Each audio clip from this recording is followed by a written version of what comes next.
मैं एक बार जेल गया प्रवचन करने। नहीं तुम हमको बाबा बस समझ लो, ध्यान रखना। प्रवचन करने गया जेल, तिहाड़ जेल दिल्ली में। मेरा प्रवचन हुआ। मैंने वहां के जेलर साहब से निवेदन किया कि मैं आया हूं, जितना तुम्हारे अधिकार में है उतना करो।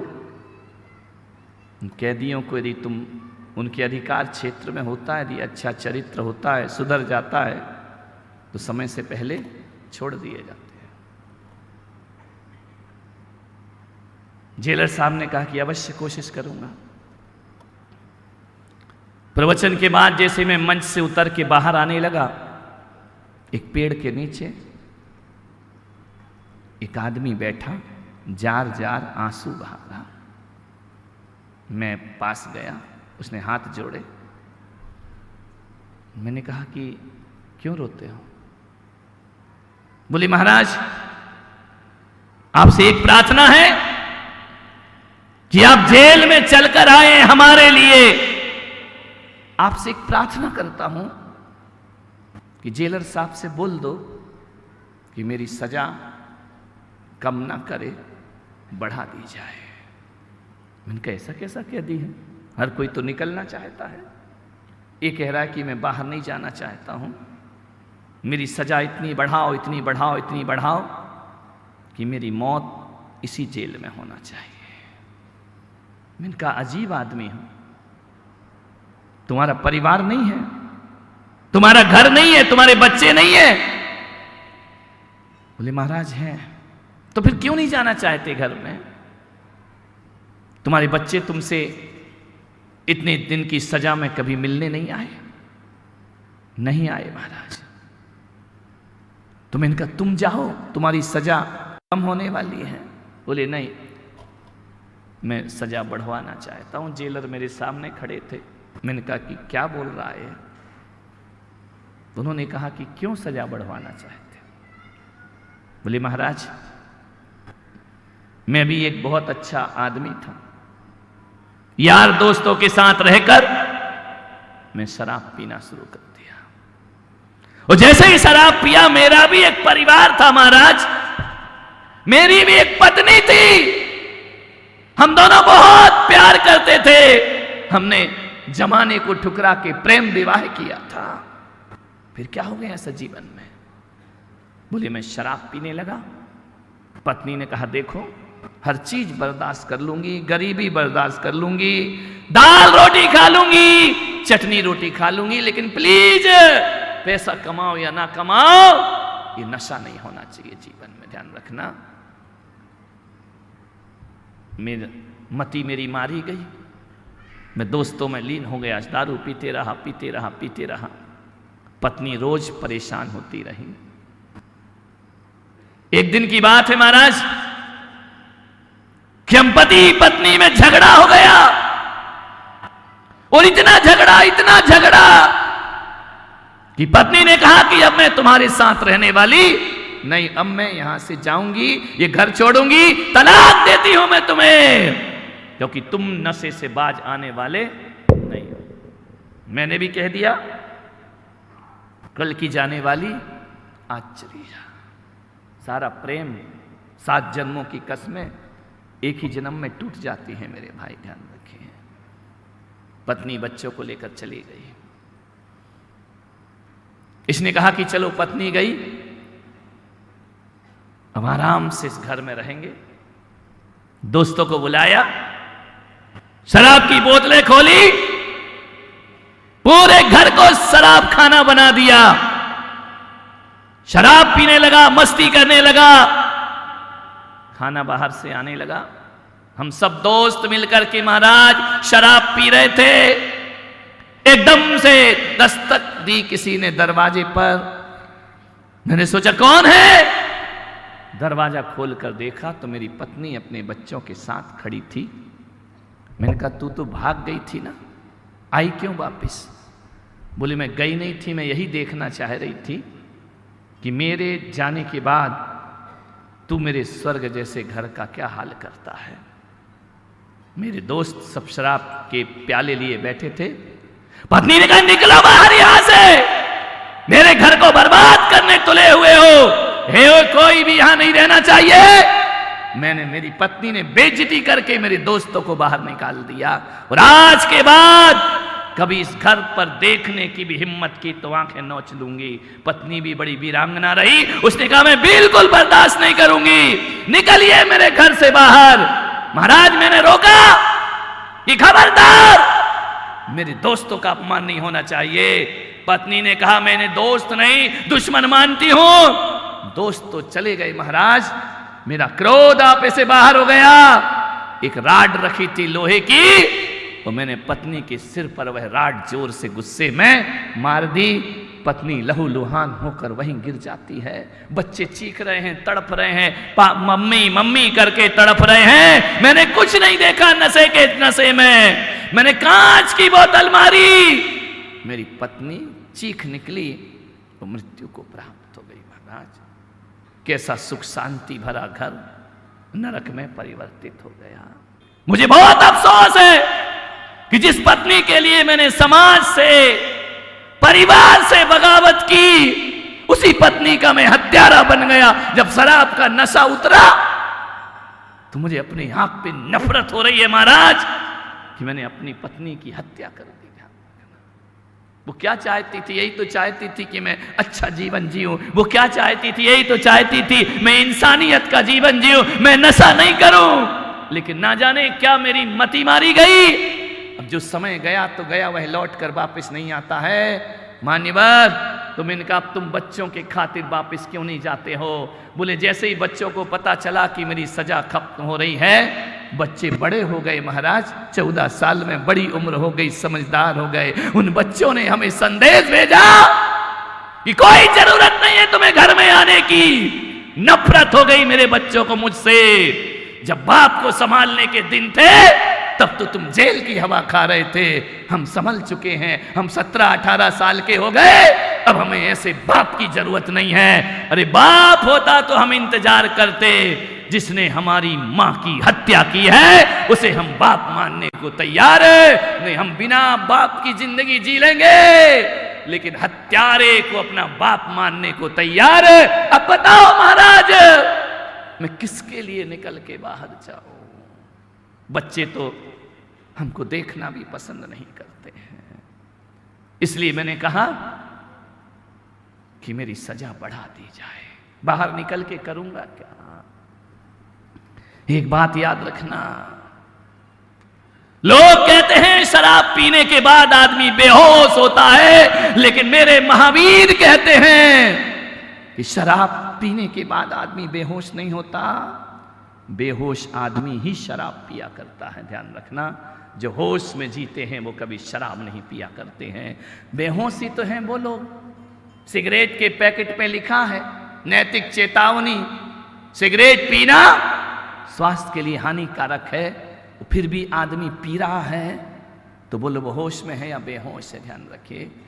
मसाले के पाउच में लिखा है इससे कैंसर हो सकता है, फिर भी आदमी खा रहा है, तो होश वाला है या बेहोश आदमी है? कौन कहता है कि नशा करके आदमी बेहोश होता है? बेहोश तो आदमी उसी दिन हो जाता है जिस दिन नशे की तरफ अपना हाथ बढ़ाया करता है। लोग कहते हैं विश्व में शांति हो। मैं मंदिरों में सुनता हूं विश्व में शांति हो। ये विश्व कहां है मेरे भाई? मुझे समझ ही नहीं आता है ये विश्व है कहां? किस विश्व की शांति की बात कर रहे हो? किसकी प्रार्थना करते हो परमात्मा से? कहां है विश्व? कहां है? कोई बता दे मुझे, कौन से विश्व में शांति हो? मान्यवर ये जमीन के टुकड़े विश्व नहीं हुआ करते हैं। विश्व यदि कोई है तो हमारा मन ही अखल विश्व हुआ करता है। और मन में शांति होगी हर व्यक्ति के तो विश्व में शांति अपने आप हो जाया करती है। किस शांति की प्रार्थना करते हो? परमात्मा कोई शांति ऊपर से भेजेगा क्या? अरे नशा करने के बाद शांति की दुआ मांगा करते हो, नशा करने के बाद अमन चैन की बातें किया करते हो। कभी जब मन ही अशांत है, मन अशांत है तो विश्व भी अशांत है, और मन शांत है तो सकल विश्व। विश्व तो हम ही है ना। मैं भी विश्व हूं, तुम भी विश्व हो, ये भी विश्व है, पूरे विश्व में शांति चाहिए तो आदमी को सबसे पहले अपने जीवन में शांति लाना चाहिए। शराब क्या है मालूम है? 3 अक्षरों से बनी है, शा रा और बा। सा का मतलब जो सड़ाती है, रा का मतलब जो रुलाती है, और बा का मतलब जो बर्बाद करती है, उसे शराब कहा जाता है। ध्यान रखना, जो सड़ाए रुलाए बर्बाद करे वह शराब हुआ करती है। मालूम है शराब का जन्म कैसे होता है? जन्म से पहले अंगूरों को सड़ना पड़ता है, अंगूर सड़ते हैं, फिर शराब की बेटी का जन्म हुआ करता है, फिर अंगूर की बेटी का जन्म हुआ करता है। शराब में पहले अंगूर सड़ते हैं और बनने के बाद वो बेवकूफ सड़ता है जो अपने मुंह में लगा करके शराब पिया करता है। ध्यान रखिए, उसकी जीवन में सड़ जाता है, उसका जीवन बर्बाद हो जाया करता है, कोई फर्क नहीं पड़ता है। देसी पियो या विदेशी, शराब तो शराब ही हुआ करती है। शराब बड़ी खराब है, ध्यान रखना। अंतर इतना है कि बड़े बड़े महलों वाले कमरे के अंदर होकर पीते हैं और एक गरीब सड़क के बाहर आकर के पिया करता है तो दोनों ही शराबी है, तो दोनों ही सुरा सुंदरी के शौकीन। एक बात याद रखना, मैं आज बात कर रहा हूं, उड़ीसा में चक्रवात रोज रोज नहीं आता, सुनामी आई थी।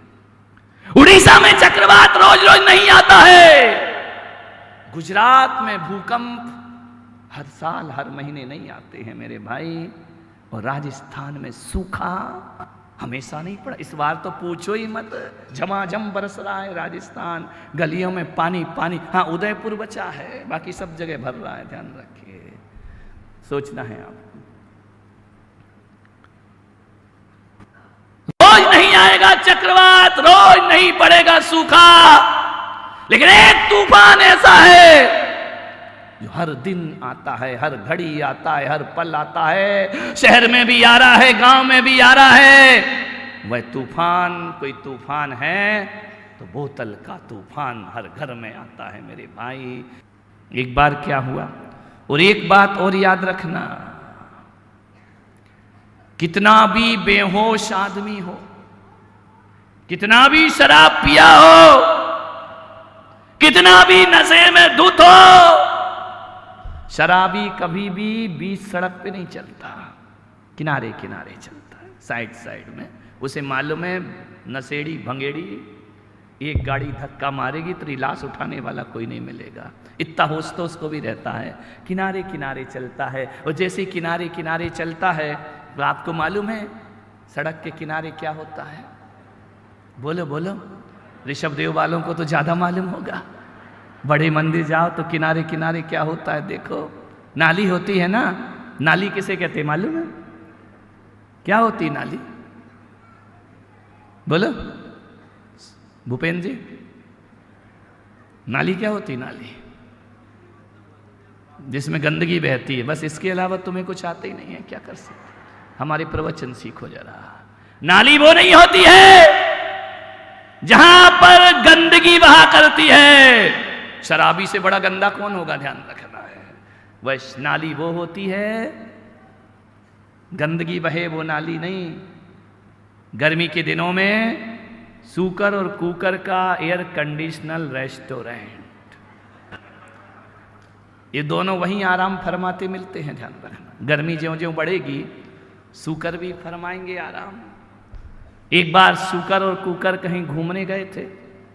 एक शराबी शराब पिया था, बह गया कदम, छपाक से गिरा नाली में। बड़ा ठंडा ठंडा लगा उसे, आराम से पड़ा। शुकर कुकर लौट के आ गए। उसने कहा, यार शुकर, बड़ा गजब हो गया। बोले क्यों? बोले हमारे यहां तो गेस्ट आए हैं। बोले मतलब? बोले अपन तो इनकी शादी पार्टी में जाओ तो कनात के नीचे से मार के भगा देते हैं, लेकिन मनुष्य हमारे यहां आया है, इसने हमारी कुकर सूकर जाति का मान बढ़ाया है। ध्यान रखना, और जब मान बढ़ाया है तो हमारा देश कहता है अतिथि देवो भव, स्वागत तो होना चाहिए। तो बोले माला आला ला रे। बोले तो माला पगड़ी तो पुलक सागर की सभा में चलता है, अपने पास कहाँ से माला पगड़ी लाएंगे? तो बोले अपने शास्त्रों में भी तो ये लिखा है, जिसकी जैसी हैसियत वैसा स्वागत करो। समझ गए क्या? तो शुकर भाई ने बोला कुकर भाई तू पहले स्वागत कर दे, मैं बाद में कर दूंगा। जैसे ही नाली में उतरा कुकर, कुकर जान गए क्या? नहीं जानते? हर घर में मिलेंगे, हर जगह मिलेंगे, हर राष्ट्र में, हर देश में। जैसे ही जाके कुकर ने, अब होता क्या है, शराबी जब गिरता है ना तो उसका मुंह खुला का, समझ गए क्या? कुकर ने, वो कुकर बिना सूंघे कुछ नहीं करता।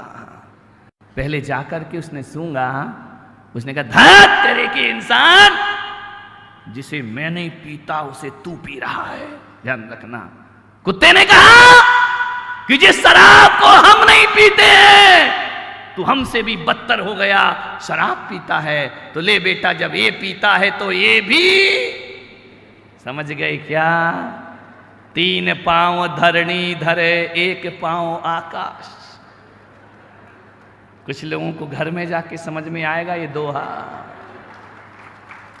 3 पांव धरणी धरे, 1 पांव आकाश, बिन बिजली बिन बादरा, बरसे मूसलधार, बरसे मूसल।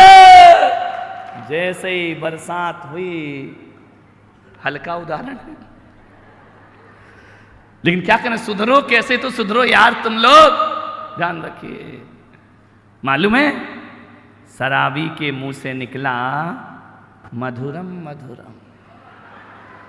मैंने कहा कमाल हो गया, ये शराबी कह रहा मधुरम मधुरम। बोले यार अभी तक शराब पीते थे तो नमकीन अलग से लेके खाना पड़ता था, समझ गए क्या? कौन बोला महाराज आपको ये सब कैसे मालूम है? सब तुम ही बता जाते हो, मेरा प्रवचन बन जाता है, मैं करूं क्या? लगता है आजकल कंपनी वाले नमकीन साथ में देने लगे हैं, ध्यान रखना। मान्य बात। फिर क्या था, शुकर ने क्या किया वो तुम जानो, किसी शराबी से पूछ लेना।